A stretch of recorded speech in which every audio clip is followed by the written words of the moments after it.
എപ്പോഴും അത്ഭുതപ്പെടുത്തുന്ന ഒരു കാര്യമാണ്. ദൈവം ഇസ്രായേൽ ജനത്തെ ഈജിപ്തിൽ നിന്ന് മോചിപ്പിച്ച് വാഗ്ദത്ത ഭൂമിയിലേക്ക്, കനാൻ ദേശത്തേക്ക് കൊണ്ടുപോകാനായിട്ട് തീരുമാനിക്കുന്നു.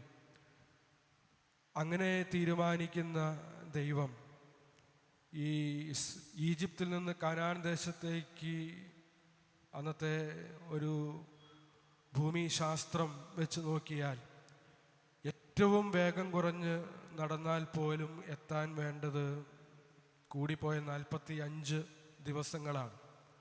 എന്നിട്ടാണ് ദൈവം അവരെ 40 വർഷത്തോളം ആ മരുഭൂമിയിലൂടെ അലഞ്ഞ് തിരിഞ്ഞ് നടക്കാനായിട്ട് ഇടയാക്കുന്നത്. ദൈവത്തിന് വേണമെന്നുണ്ടെങ്കിൽ അവരെ തൻ്റെ ഉള്ളം കയ്യിലെടുത്തൊരു നിമിഷം കൊണ്ട് അവിടെ എത്തിക്കാം.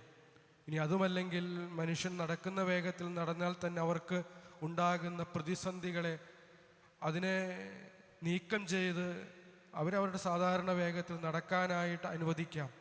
അങ്ങനെ പെട്ടെന്ന് എത്താം ആയിരുന്ന ഒരിടത്ത് 40 വർഷത്തോളം അലഞ്ഞു തിരിയാനായിട്ട് ദൈവം എന്തുകൊണ്ട് ഇടവരുത്തി എന്നുള്ള ചോദ്യം. നമ്മൾ ആ ബൈബിൾ ഭാഗങ്ങളൊക്കെ വായിക്കുമ്പോൾ മനസ്സിലാക്കാൻ പറ്റുന്ന ഒരു കാര്യം, ഈ കാത്തിരിപ്പും അലച്ചിലും പ്രതിസന്ധികളും പ്രതിബന്ധങ്ങളുമൊക്കെ ദൈവത്തിൻ്റെ പദ്ധതിയുടെ ഭാഗമാണ് എന്നുള്ളതാണ്. അത്രയേറെ കാത്തിരിക്കാൻ, അത്രയേറെ അലഞ്ഞു തിരിയാൻ, അത്രയേറെ പ്രതിസന്ധികളിലൂടെ, സഹനങ്ങളിലൂടെ, വേദനകളിലൂടെ കടന്നു പോകാനായിട്ട് സാധിച്ചതുകൊണ്ടാണ് ഇസ്രായേൽ ജനത്തിന് 40 വർഷങ്ങൾക്ക് ശേഷം കനാൻ ദേശം അവരുടെ കയ്യിൽ കിട്ടുമ്പോൾ, വാഗ്ദത്ത ഭൂമിയിൽ അവരെത്തിച്ചേരുമ്പോൾ അതിനെ അപ്രീഷിയേറ്റ് ചെയ്യാനായിട്ട്, അത് ദൈവത്തിൻ്റെ ഒരു ദാനമായി ഹൃദയത്തിൽ സ്വീകരിക്കാനായിട്ട്, ഇനി ഒരിക്കലും നഷ്ടപ്പെടുത്താതെ അത് ഹൃദയത്തോട് ചേർത്ത് വയ്ക്കാനായി, ഹൃദയത്തിൽ നിന്ന് നഷ്ടപ്പെടാതിരിക്കുമ്പോൾ തന്നെ അത് മറ്റുള്ളവരുമായി പങ്കുവയ്ക്കാനായിട്ടൊക്കെയുള്ളൊരു മനോഭാവം അവരിൽ സൃഷ്ടിക്കപ്പെടുന്നത് ഈ കാത്തിരിപ്പ് കൊണ്ടാണ്, ഈ അലച്ചിൽ കൊണ്ടാണ്, ഈ പ്രതിസന്ധികളിലൂടെ കടന്നു പോകുന്നത് കൊണ്ടാണ്. ഇന്ന് സുവിശേഷത്തിലും നമ്മളിത് കാണുന്നുണ്ട്.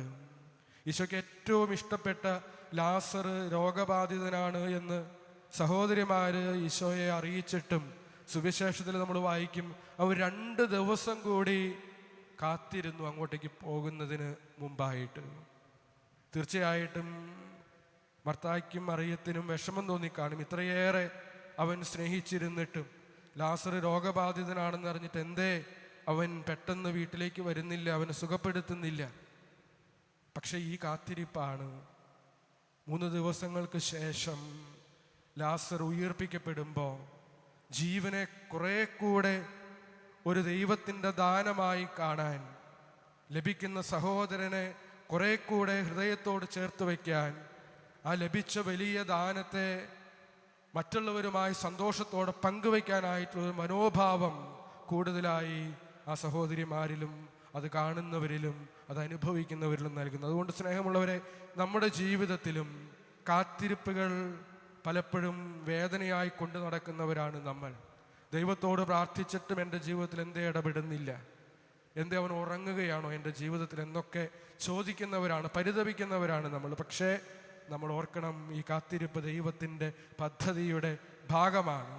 അതൊരു നഷ്ടമായി കാണാതെ ദൈവബോധത്തോടുകൂടി കാത്തിരിക്കാനായിട്ട് നമുക്ക് സാധിക്കുമ്പോഴാണ് ആ കാത്തിരിപ്പ് കഴിഞ്ഞ് നമ്മൾ ആഗ്രഹിക്കുന്നത് കയ്യിലേക്ക് വരുമ്പോൾ അത് ദൈവത്തിൻ്റെ ദാനമാണെന്നുള്ള ബോധ്യത്തോടെ സ്വീകരിക്കാൻ, അത് സന്തോഷത്തോടെ ഹൃദയത്തോട് ചേർത്ത് വയ്ക്കാൻ, ആ ലഭിച്ച ദാനത്തെപ്പറ്റി മറ്റുള്ളവരോട് സന്തോഷത്തോടെ പ്രഘോഷിക്കാൻ ഒക്കെയുള്ള മനോഭാവത്തിലേക്ക് നമ്മൾ വളരുക എന്ന ബോധ്യത്തിൽ കാത്തിരിക്കാനായി, ജീവിക്കാനായിട്ട് നമുക്ക് പരിശ്രമിക്കാം.